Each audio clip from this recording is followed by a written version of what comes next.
وبه نستعين والصلاة والسلام على أشرف الأنبياء والمرسلين وعلى آله وصحبه أجمعين. رب اشرح لي صدري ويسر لي أمري واحلل عقدة من لساني يفقه قولي. Alhamdulillah, kita panjatkan kesyukuran kepada Allah Subhanahu wa taala pada malam ini dikurniakan oleh Allah Subhanahu wa taala kita bertemu setelah kita dicutikan panjang. Saya tahun ini malam pertama nak panjang tahun ini. Jadi tak silap saya surat 27 muka surat 27 baris yang kedua 5 betul. Bismillahirrahmanirrahim. Summa atba'a sababa hatta idza balagha matli'a asy-syams wajadaha tatlu'u 'ala qaumin lam naj'al lahum min duniha sitra kadzalik waqad ahatna bima ladayhi khubra thumma atba'a sababa hatta idza balagha bayna as-saddayn wajada min dunihima qauma la yakaduna yafqahuna qawla qalu ya zal qarnayn inna ya'juj wa ma'juj mufsiduna fil ard fahal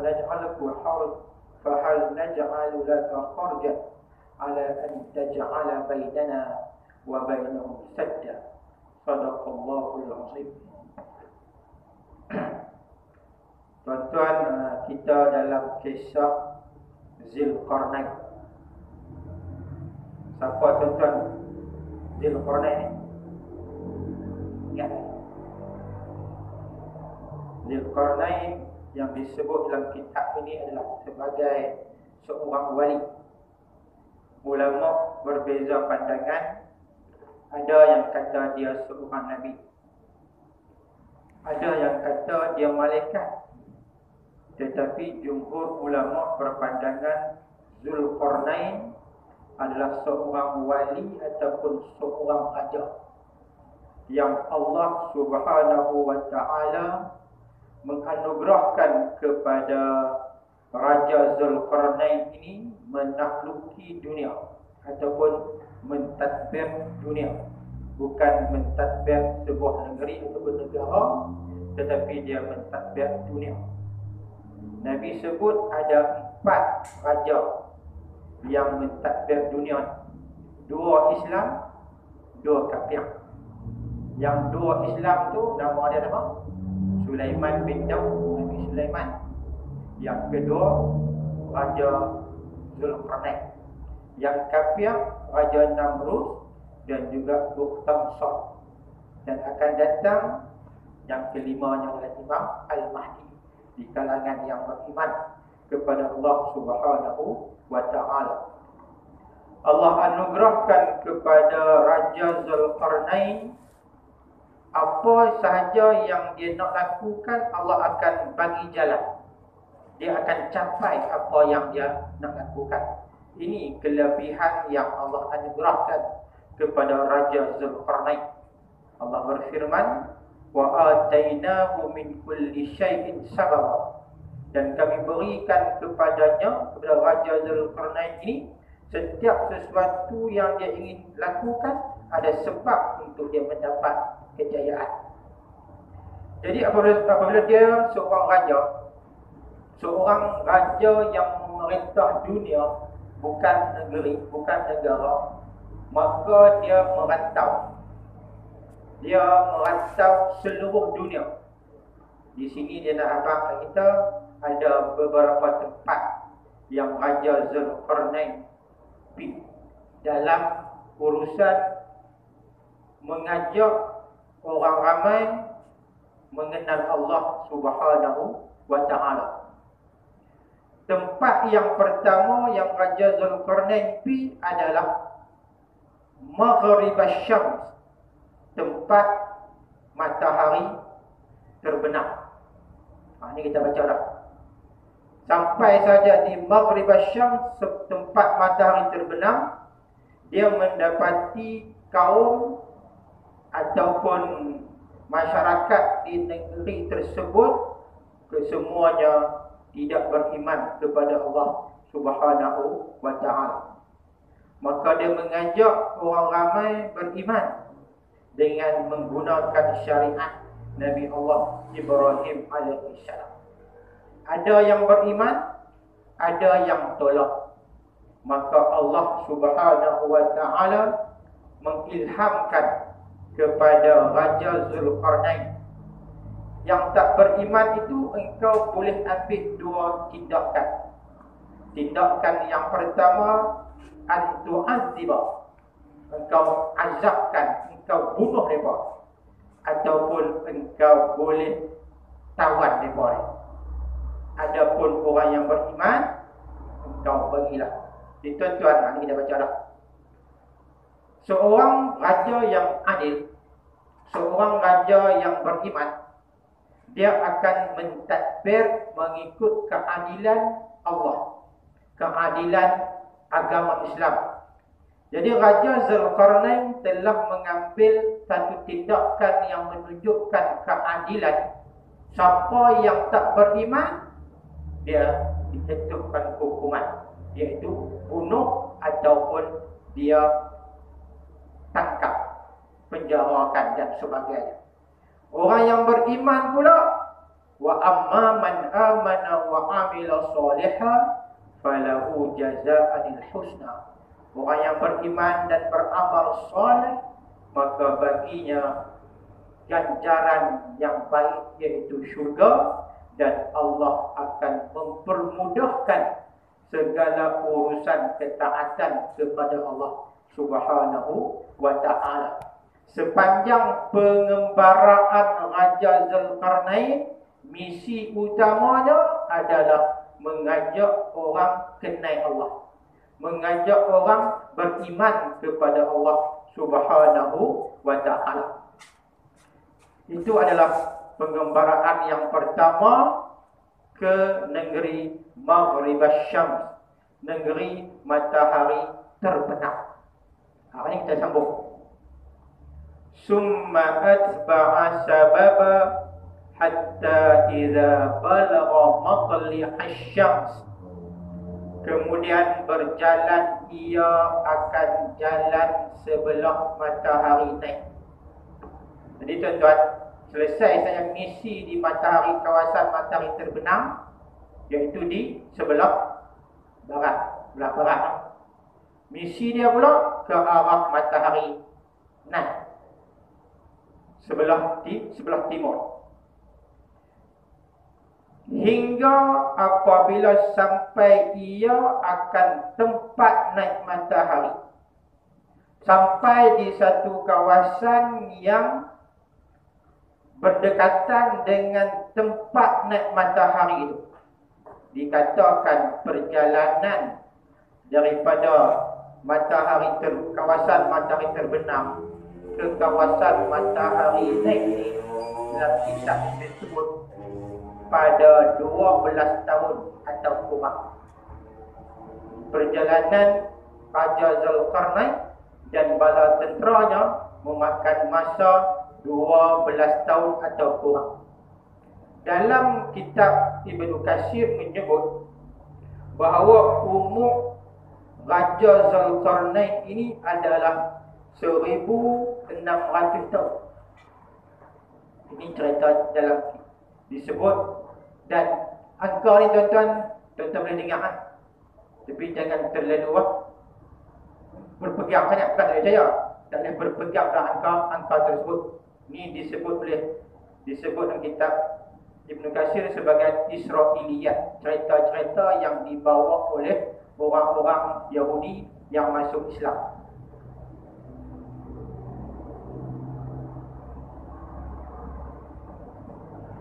Apabila sampai sahaja di kawasan Matla'asy Syams,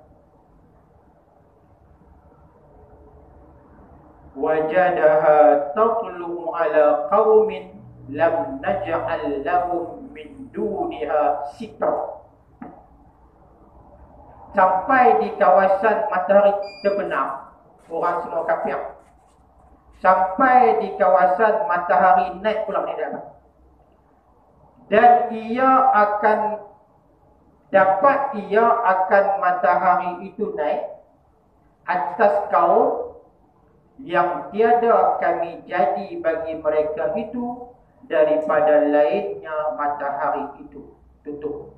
Tuan-tuan, sampai sahaja di kawasan matahari naik.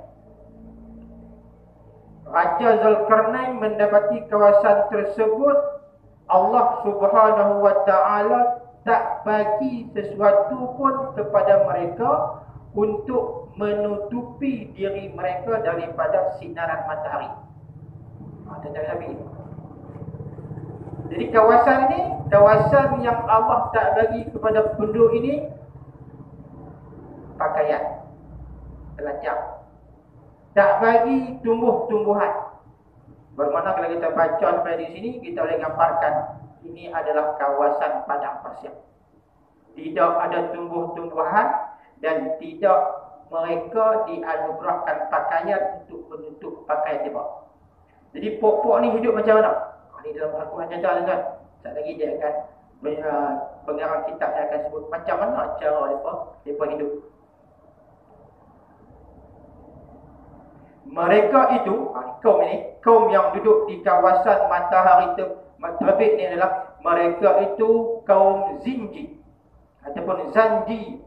Zanji ini tuan-tuan adalah orang hitam ataupun kita sebut sebagai Negro.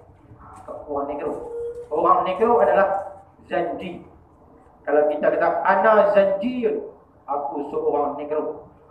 Kita bukan Zanji ya, kita Melayu. Ana Melayuwi, aku seorang Melayu. Kalau ana Qadhi, aku seorang mangkuk. Bukan mangkuk ayu tuan. Qadah ni maksudnya mangkuk. Jadi tuan-tuan dengan depan tu Arab ana Qadhi. Kita tak kalau aku orang Kedah kan. Tapi kalau sebut depan tu Arab ana Qadhi, aku adalah mangkuk. Adalah tuan. Zanji, kaum berkulit hitam dan kita sebut sebagai Negro. Mereka itu kaum Zanji, orang hitam bertelanjang, tuan-tuan. Kan Allah kata Allah tak anugerahkan kepada kaum ini sitra, tutupan.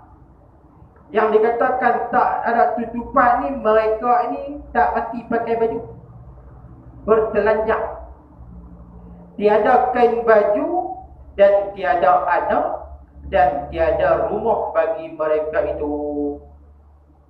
Rumah tak ada, kain baju tak ada, anak pun tak ada. Kerana bumi itu, bumi yang kawasan mereka duduk itu, kerana bumi itu tiada boleh berbuat rumah. Jadi kawasan bumi tersebut tidak boleh membina sebarang bangunan. Bermakna bumi yang tak kuat untuk menampung kekuatan rumah yang ada di atas bumi tersebut. Disebut di sini runtuh daripada deras gerak gempa suara matahari naik. Ketika matahari naik, ada suaranya, kawasan bumi tersebut tak mampu untuk menahan sebarang binaan, menyebabkan mereka ini tidak ada pakaian dan tidak ada rumah. Dan ada lubang tanah mereka itu masuk padanya ketika matahari naik. Jadi tuan-tuan, mereka duduk di mana? Antara tempat yang mereka duduk adalah lubang-lubang. Dalam kitab yang lain disebut mereka duduk di lubang, yang dimaksudkan lubang itu adalah gua. Bermakna kawasan ini kawasan yang tanahnya lapang dan berbukit tanpa pokok. Dan di bukit itulah ada gua. Di situlah tempat mereka tinggal. Dalam kitab Ibnu Katsir, beberapa ulama menyebut bahawa apabila matahari naik, maka mereka pun menyeruk. Antara tempat menyeruknya adalah selam dalam air. Kita bincang macam mana dan Allah Alam. Boleh duduk sehari dalam air. Macam mana tahu umat ni tuan. Okay. Jadi matahari naik saja, mereka ni masuk dalam lubang.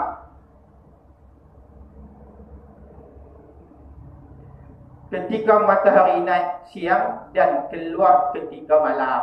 Jadi tuan-tuan, mereka ni siang tidur, malam bekerja.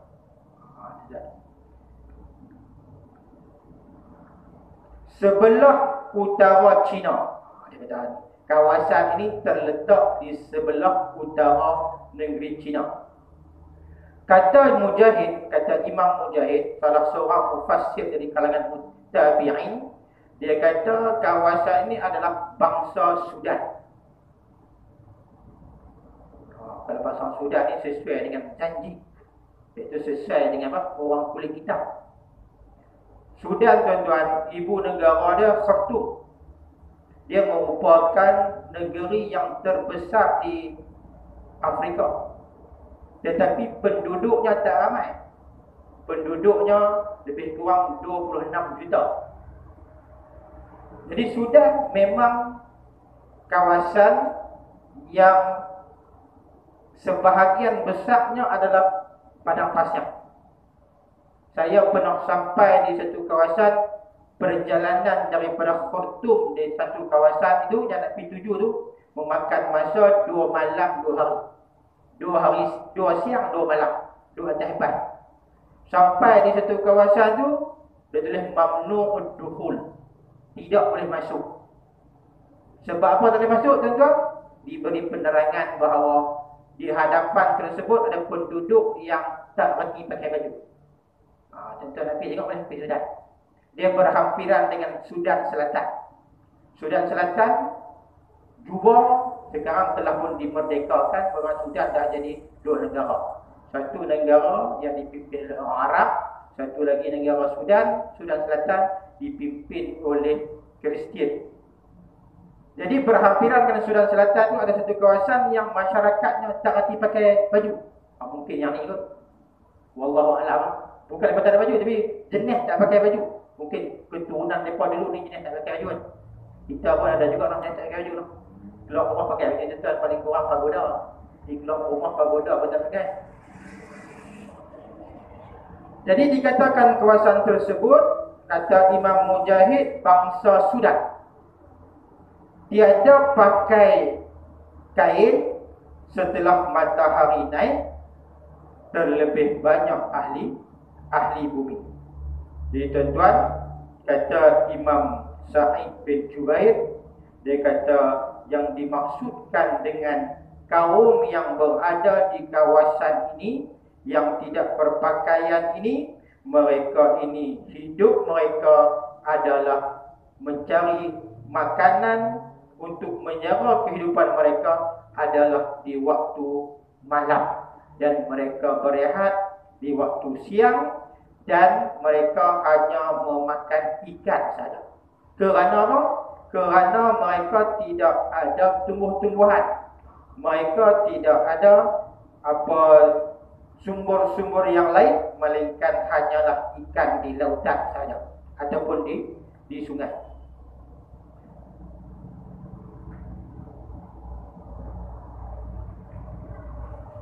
Kadzalika, seperti demikian itu, iaitu apa? Pengembaraan Raja Zulkarnain kedua tempat ni. Yang pertama tadi ke mana? Maghrib Syam, tempat matahari terbenam. Yang kedua Matli' Syam, tempat matahari terbit. Dan segala perbuatan yang dilakukan oleh Raja Zulkarnain, apa dia? Iaitu mengajak orang beriman. Siapa yang tak beriman tadi, dia boleh bunuh ataupun dia boleh tangkap, dia boleh penjarakan. Kemudian segala perbuatan yang dilakukan oleh Raja Zulkarnain itu, kadzalika wa qad ahatna bima ladaihi khubra, dan sungguh telah kami meliputi dengan barang yang sisi Zulkarnain ilmu daripada segala ayat perang dan banyak tenteranya. Allah kata apa? Segala perbuatan yang dilakukan oleh Raja Zulkarnain dan bala tenteranya itu, yang ramai itu, semuanya di bawah pengetahuan ilmu Allah Subhanahu wa ta'ala. Jadi bukan tindakan sendiri yang dilakukan Zulkarnain. Dia melakukan kesemua itu adalah dengan ilham daripada Allah Subhanahu wa ta'ala, dan Allah Maha mengetahui. Kita baca ayat, la yakhfa alaihi syai'un fil ardi wala fis sama. Tidak ada sesuatu pun yang sunyi daripada pengetahuan Allah, sama ada di bumi ataupun di langit. Tidak ada satu pun bergerak. Samud hitam yang berada di atas batu yang hitam, di tengah belantara hutan, di tengah malam, bergerak tak bergerak, Allah Maha mengetahui. Terus perbuatan Raja Zulkarnain ini semuanya di bawah pengetahuan Allah Subhanahu wa ta'ala. Jadi tuan-tuan, itu merupakan pengembaraan yang kedua yang dilakukan oleh Raja Zulkarnain. Masuk kepada tempat yang seterusnya yang dilakukan oleh Raja Zulkarnain. Summa atba'a sababa hatta idza balagha baina as-saddain. Kemudian berjalan ia akan jalan. Jadi yang ketiga ni, sesudah mana selesai sahaja daripada pengembaraan ke tempat matahari terbit, masuk perjalanan yang ketiga hingga apabila sampai antara dua tutup. Dua tutup tentu perkataan bainas saddain. Dua tutup ni bahasa sekarang ni dia panggil apa? Kalau dam dia panggil apa? Ampangan. Sampai di dua ampangan. Di sini yang saddai ni maksudnya halang daripada air keluar. Kan? Ampangan tu. Kan ampangan kan? Tembok lah. Orang guru panggil tembok. Maksudnya faham tu. Jadi sampai di dua tembok. Ini dah faham. Yang ni antara dua bukit yang tinggi sangat. Dua bukit, dua. Dan dua bukit ni terlalu tinggi. Lagi lincit. Bukit yang tinggi lagi lincit.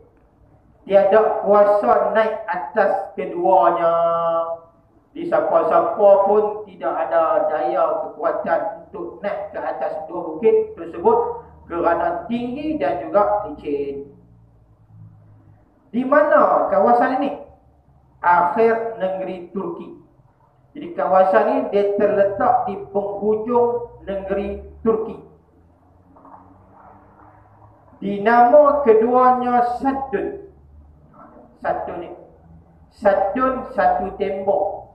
Saddain dua tembok.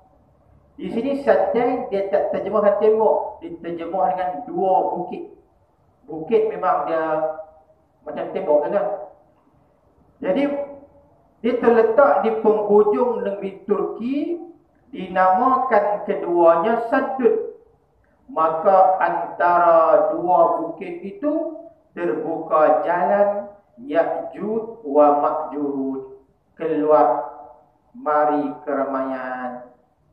Jadi tuan-tuan, di sebelah bukit tersebut adanya Ya'juj dan Ma'juj. Dia dengar lama lah. Siapa dia Ya'juj dan Ma'juj ni? Dia orang ke binatang lah? Bagi dia kata. Jadi di sebelah bukit tersebut adanya Ya'juj dan juga Ma'juj. Keluar mari keramaian, tiada lain jalan. Jadi tuan-tuan, Apabila sampai di kawasan tersebut, dikatakan berada di penghujung negeri Turki, jumpa dua bukit. Di sebelah bukit tersana, di sebelah bukit sana adanya Ya'juj dan Ma'juj. Jadi luasnya 100 farsakh. Ini nampak luas antara dua bukit tersebut. Antara dua bukit tersebut, panjangnya, luasnya adalah 100 farsakh. Satu farsakh 3 mil. Satu farsakh 3 mil. Mil ni apa? Batu. Satu farsakh 3 batu. Kalau dalam kamus mil, kamus Marbawi diterjemah, mil ini menyamai 3,000 hasta. 3,000 hasta noh. 3,000 hasta. Jadi mil adalah batu. Jadi luasnya antara dua bukit tersebut adalah 100 farsakh. Satu farsakh 3 batu atau 3 mil. Tempat itulah yang Zulkarnain tutup. Jadi tuan-tuan, tempat itulah di antara dua bukit itulah yang Raja Zulkarnain bina tutupan.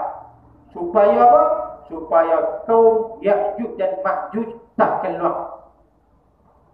Jadi apabila keluar nanti ni Ya'juj dan Ma'juj, itu menandakan menghampiri kepada kiamat. Apa kerja Ya'juj dan Ma'juj? Kerjanya adalah untuk membantu Dajjal dalam usaha untuk merosakkan dunia ni. Lalu ramai dah ada pembantu Dajjal, ada pun pembantu Ya'juj dan Ma'juj.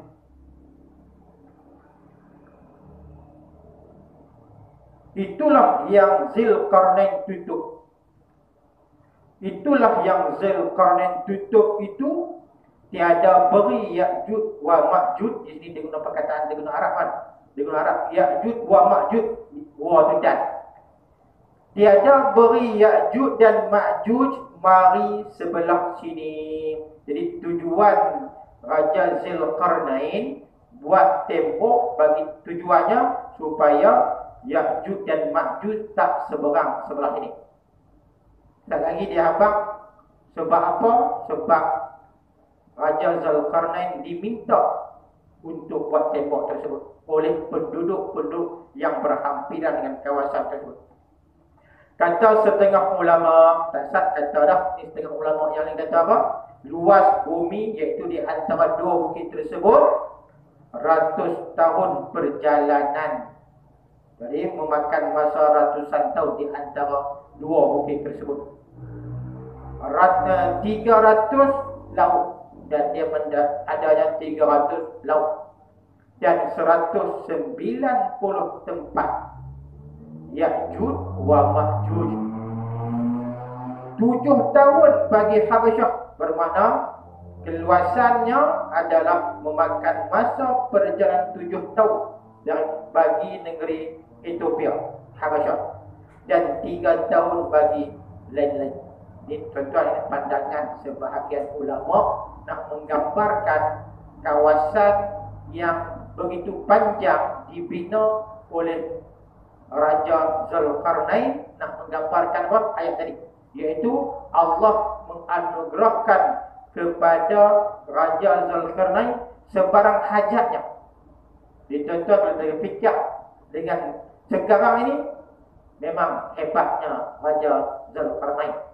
Satu tembok yang begitu panjang dibina dengan kekuatan yang Allah anugerahkan kepadanya. Jadi apabila Raja Zulkarnain sampai di Bainas Saddain, sampai di dua bukit ini, apa yang Raja Zulkarnain dapat? Wajada min dunihima qauma la yakaduna yafqahuna qawla. Dan Raja Zulkarnain mendapati apa? Dapat ia daripada hadapan dua bukit itu kaum tiada hampir mereka itu faham akan percakapan. Jadi tuan-tuan, kaum yang berada di antara dua bukit tersebut, yang berhampiran dengan bukit tersebut, kaum tersebut mereka ini tak faham orang lain cakap. Tuan-tuan, kita pergi satu negara yang orang tak faham kita cakap. Sebab apa? Mereka ni tak faham orang cakap kerana jauh mereka itu daripada lain-lain negeri. Barulah dia habaq. Dan belakang bukit itu Ya'juj wa Ma'juj. Di belakang bukit tersebut adanya makhluk Allah, Ya'juj dan juga Ma'juj. Qalu ya Zal Qarnain inna Ya'juj wa Ma'juj mufsiduna fil ardh. Siapa dia ni? Ya'juj dan Ma'juj ni. Ya'juj dan Ma'juj adalah makhluk yang melakukan kerosakan, yang membuat kerosakan di atas muka bumi. Kata mereka itu, wahai Zulkarnain, bahawa Ya'juj wa Ma'juj berbuat fasid. Maksudnya membuat kerosakan mereka itu pada bumi. Mereka membuat kefasadan, kerosakan di atas muka bumi ini. Apa yang mereka lakukan ialah dengan rampas dan zalim ketika keluar mereka itu. Apabila mereka keluar dari kawasan penempatan mereka, pergi kepada kawasan penempatan orang lain, mereka akan rampas dan buat zalim. Termasuklah mereka akan membunuh. Fahal naj'alu laka kharjan ala an taj'ala bainana wa bainahum sadda.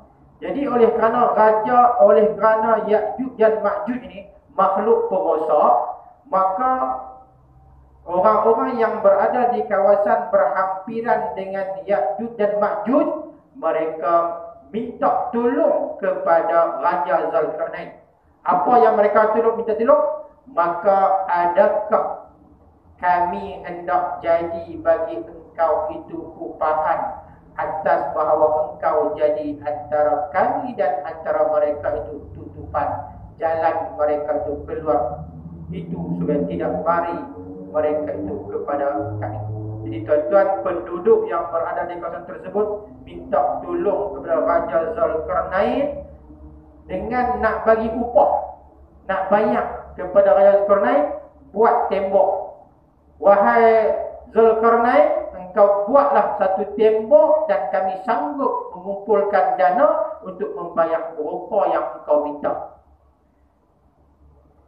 supaya Ya'juj dan Ma'juj tak main pada kami.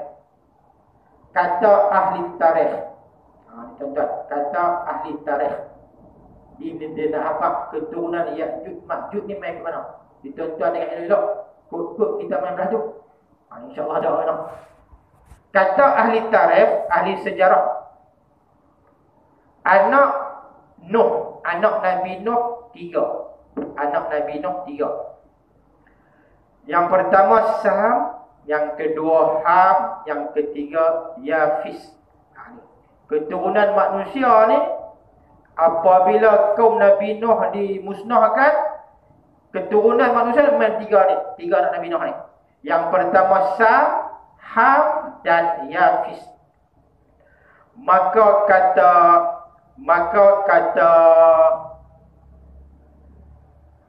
Sam, kata ni, maka Sam ini adalah bapa Arab. Sam ini adalah bapa kepada orang Arab. Bermakna orang Arab keturunannya main daripada Sam bin Nuh. Dan Ajam, tuan-tuan, Ajam ni bukan bagan Ajam, tapi bila ada bagan Ajam, bukan tu. Ajam ni macam orang bukan Arab, mungkin Melayu ni. Jadi Ajam yang bukan Arab dia panggil Ajam.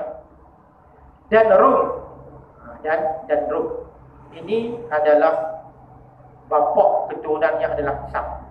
Ham pula bapa Habasyah. Ham pula adalah bapa Habasyah. Habasyah Ethiopia. Dan Zanjun ni adalah Negro. Dan Nawbah Naubah ni bapaknya Turki. Silap ni. Itu je. Sebab dalam hadis dia tak sebut. Kalau kita baca ya. Dan Naubah bapaknya Turki. Dan Barbar. Barbar ni juga satu kaum yang gagah perkasa. Kaum Barbar. Dan Soqalabah. Dan Ya'juj wa Ma'juj. Jadi tuan-tuan, dalam hadis Musnad Imam Ahmad, dia sebut, Nabi sebut bahawa waladu Nuh salas. 3 anak Nuh. Yang pertama Sam adalah Abul Arab. Dia bapa kepada orang Arab. Waham Abu Sudan. Maksudnya Ham ni adalah bapa kepada orang kulit hitam. Wa Yafis Abu Turk. Yafis ni adalah bapa kepada bangsa Atraq ataupun bangsa Turki. Jadi tuan-tuan, apa Ya'juj Ma'juj duduk di kawasan penghujung Turki. Bermakna Ya'juj dan Ma'juj ini dia adalah keturunan Yafis. Jadi Melayu mai mana tuan? Melayu mai daripada Sam. Karena dia dah Ajam, orang bukan Arab. Kata Ka'ab. Ka'ab ni kalau mengikut dia merupakan periwayat hadis bahawa Adam ni dia cerita asal usul Ya'juj dan Ma'juj mai ke mana. Taksat dia cerita keturunan manusia ni mai dari 3 anak Nabi Nuh alaihi salam.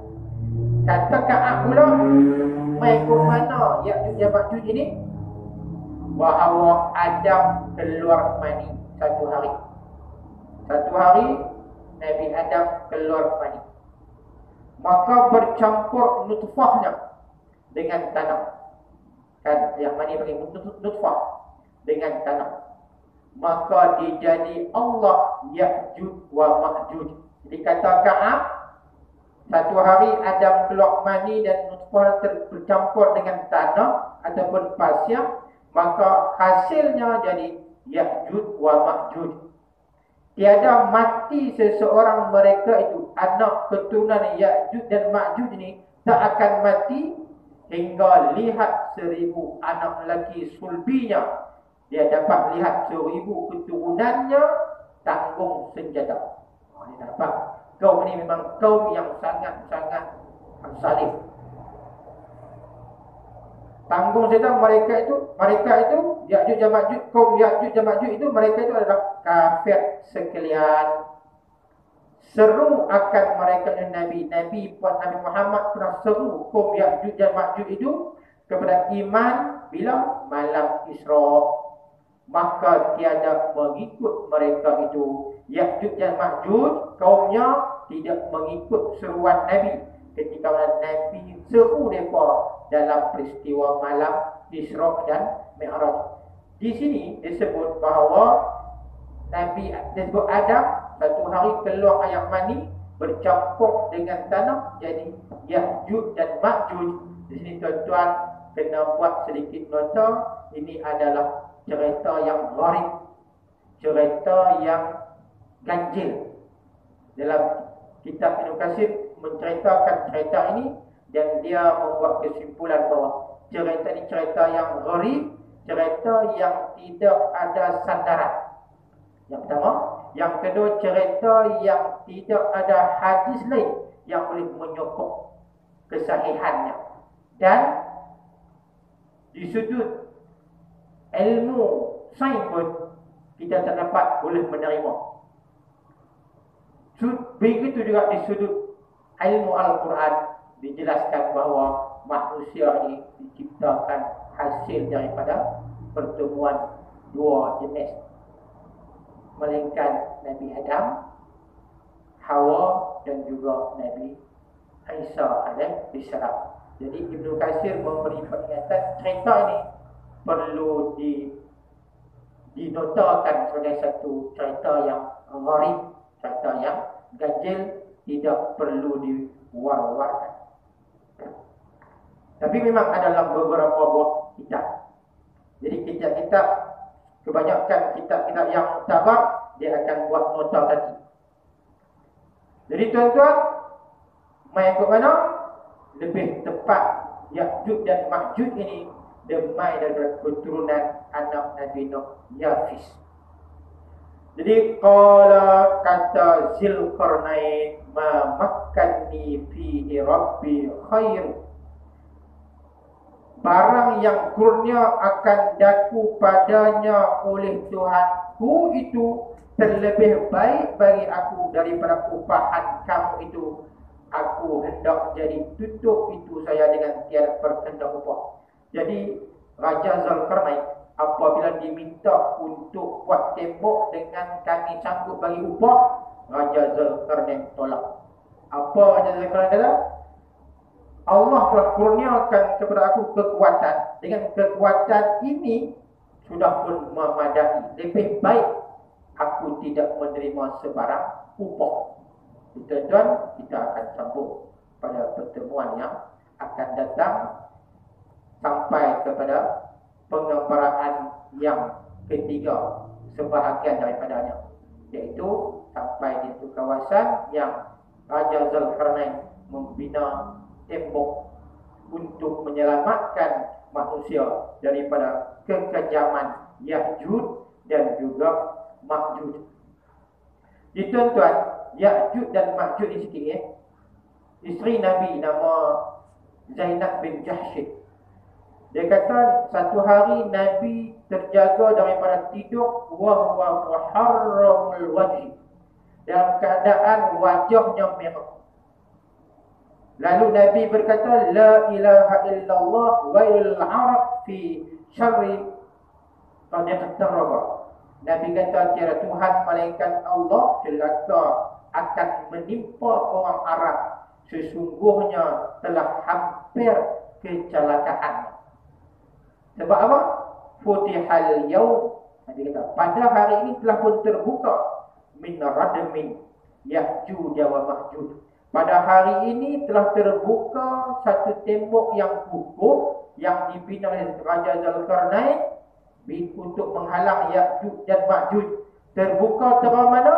Nabi kata misla hadza wa kulliqa. Waktu itu Nabi kata telah terbuka banyak besar ni. Dia membulatkan antara dua jari pada besar tu. Tangan Nabi tak ada dia kecil tak besar. Kalau jari besar-besar. Jadi Nabi kata hari itu pada hari ini telah pun terbuka tembok yang menghalang Ya'juj dan Ma'juj keluar dari kawasannya untuk merosakkan manusia, sudah pun besar ni. Kata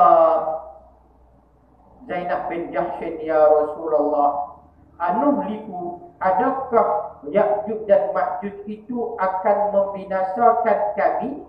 Wa fina salihun, dalam keadaan kita ni ramai orang yang soleh. Nabi kata na'am, ya.